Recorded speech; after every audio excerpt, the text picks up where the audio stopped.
So let's jump into classifying molecules. So essentially, I'm just going to get the slides on here as well. What we have now is we're on to sort of area study 2, which is all about, pardon me, it's all about how we sort of classify chemicals and different molecules into different groups and how we sort of deal with them. So first of all, we talked about isotopes, but just very quickly, isotopes, very quickly again, we can calculate how we get those numbers. So you know how I said before, carbon is like carbon 12.1 or 12.01. And the reason why it's 12.01 is because, as I said, it's nearly 99% is 12. You have like 1.1% is 13, and then you have like less than 1% is carbon 14. So essentially, what we do from that is we form what we call a relative mass. Why did that go the opposite way? Don't know why. That was my animations that have gone a little bit skewered. So as you can see here, with chlorine, for example, chlorine has a 35 and a 37. It does have a 36, but 36 is like 0.001. It's very rare, and we don't deal with it. So 75% of it is Cl35. 25% of it is Cl37. They both have 17 protons, so they're both chlorine. Some of them have 18, some of them have 20. So if I said to you, then what would be my relative mass? There's a few ways we can figure it out. So the first thing we look at is a mass spectrometer.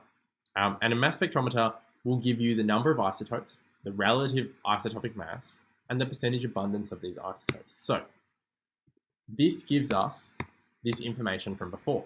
So this one's a different one here. This one has 10 and 11. But essentially what it does is it gives you a percentage abundance. So it'll always go to 100, but then what you do is you add these two together. So I'm going to say, all right, that's terrible, but I'm going to say it's at 25 and that's at 100. So we have 125, and then you just divide them out. So I'd go, all right, 100 divided by 125. Well, this would actually be 0.8. And this one down here, this one would actually be 0.2 because it's 125% that I get given. This always goes to 100 just because this is how these machines read things. It calculates this one at 100, and then this one is at 25. So therefore, there is 4 parts for every 1 part of this, and that would make sense at 0.8 and 0.2. So essentially, this can give us the relative amounts of the isotopes. It can tell us how many isotopes there are, and it can give us the mass of these isotopes. So this one is 11, and this one is 10. And the relative percentages. So then, when we have all this information, we can put it into this formula here, which is the relative isotopic mass by the abundance plus the relative isotopic mass of the isotope times their abundance, plus if there's more, and you keep going until you put them all in. So for our chlorine atom, let's have a go at, I just gave you the answer. Didn't mean to do that. Let's have a go at finding out what the relative isotopic mass is. So if we have 35 and we have 75, so we have 35 times by, that's going to be multiplied by, whoops. This is because I cannot use my iPad right now. Apologies. 35 multiplied by 75, and I go bracket and I go bracket, plus 37 times 25. And I put this all over 100. So essentially what I'm going to get from that is I'm going to get, so I get 2625, and I get,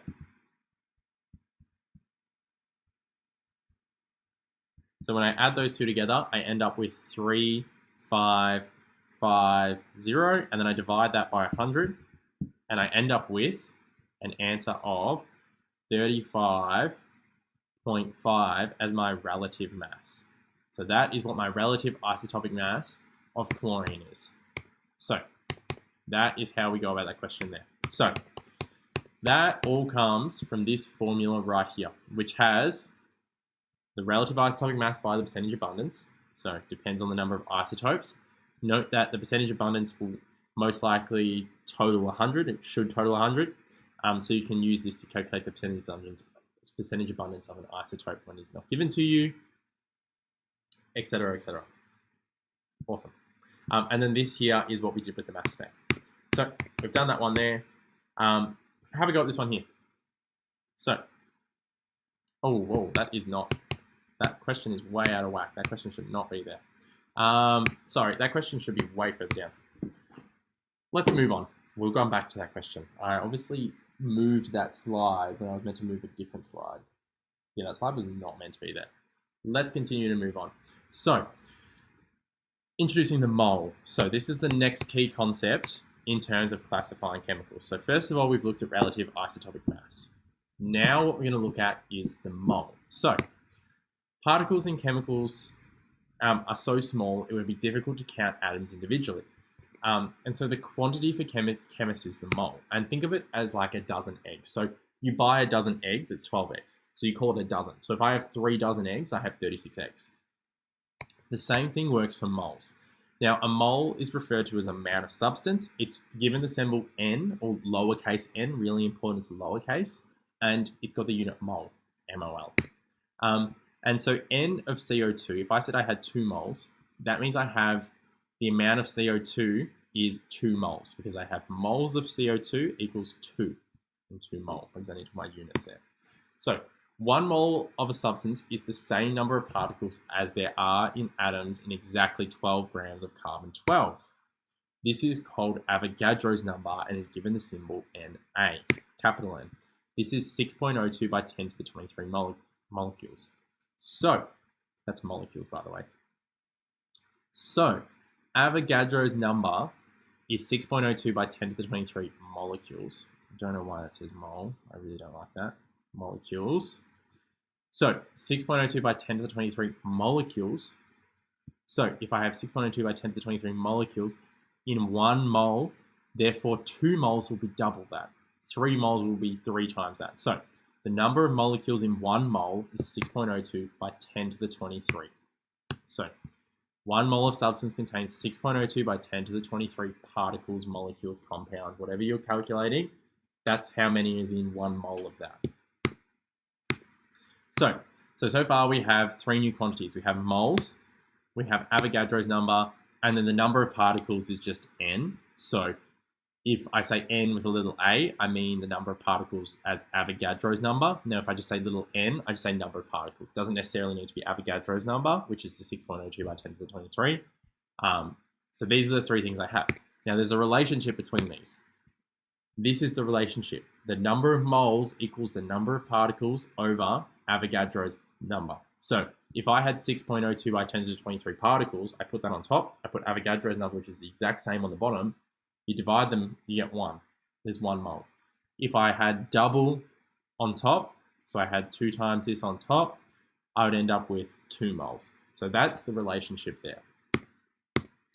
The other thing that we work with here is molar mass. So the particles of different elements and compounds have different masses. So the molar mass is the mass in grams of 1 mole of an element or compound with units grams per mole. So 1 mole is the same number of particles as is in 12 grams of carbon-12. So 1 atom of carbon-12 has a relative isotopic mass of 12. 1 mole atoms of 12 carbon has a mass of 12 grams exactly. So therefore, if 1 atom of hydrogen has a relative isotopic mass of 1, 1 mole of hydrogen must weigh 1/12 of the weight of 1 mole of carbon-12. So 1 mole of hydrogen weighs 1 gram. So essentially what we say from this is that molar mass is that if I go here and I add together my relative isotopic masses, I'll get 44 because carbon is 12. So we simplify this down and say this is 12. We don't do the 12.01. Oxygen is 16. So if I have 2 16s, I have 16, 16, I have 32. 32 plus my 12, I have 44. So my relative isotopic mass is 44. So therefore 1 mole of CO2 must weigh 44 divided by, or 44 twelfths of the weight of 1 mole of carbon dioxide. So 12 times the 44 over 12, you cancel these out, you end up with 44 grams. So take out this step, it can be a little bit confusing. Essentially, all I'm trying to say is that if the relative molar mass of this is 44, 1 mole of it is going to be 44 grams, if I did it in maths. So we can say that, as you can see here, 1 mole equals 32 grams. This also means that 2 moles will equal 64 grams. So we can then form a new formula, and our new formula is this one here. Now, I like to write this one as MR. You can just write this as big M, but the problem is when you also write your M's nearly identical like this, my M's nearly look identical when I draw my M's. So therefore, I make this one as MR, just because big M and little m pretty much look identical for me. If your big M's and little m's look really different, then you'll be fine. But if they do look very similar, I do MR just to be safe. But this formula is arguably the most important formula that you are going to go through. Now, why is that? That is because this formula is going to pretty much answer every single question that you go through from here until the end of year 12 chemistry. You're going to utilize this formula all the time. So N is moles, M is mass in grams, big M is molar mass in grams per mole to the -1. So there is a difference between the capital M and the lowercase m, and if your M's look too similar, put a little r after it. So now we have two formulas. Some questions will require you to use both. You might be given this information and be asked to find this. So then you find this, and then you also find this, and you find this, and you put them together, and you end up getting this. So you may be asked to use both. So, practice question. Let's calculate the number of CO2 molecules in 12 grams of CO2, and then let's calculate the number of molecules in 15 grams of O2.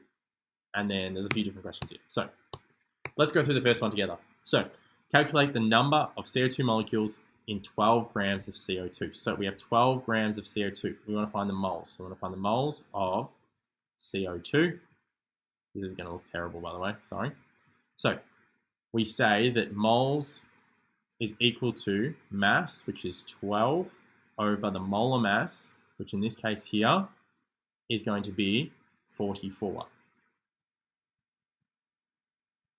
So 12 divided by 44. Go to my calculator. 12 divided by 44 is 0.27.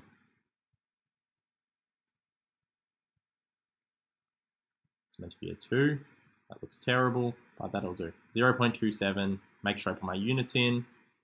Mole. So I have 0.27 mole. I then need to find the number of molecules. So I'm going to say the number of molecules is equal to the moles times by Avogadro's. So the number of molecules of CO2 is going to equal the number of moles multiplied by Avogadro's, which will be 1.64 by 10 to the 23 molecules. And then I put molecules at the end, or particles, but I'm not going to put it there. I'm just going to put P. So that is how you go about that question. There are two more questions here. You can feel free to go through them in your own time. We're probably going to be a little bit short on time to go through them now. Sorry. But that is how you go about a question like that. Notice how I use this formula, and then I went to this formula. So that's how you go about that question there. So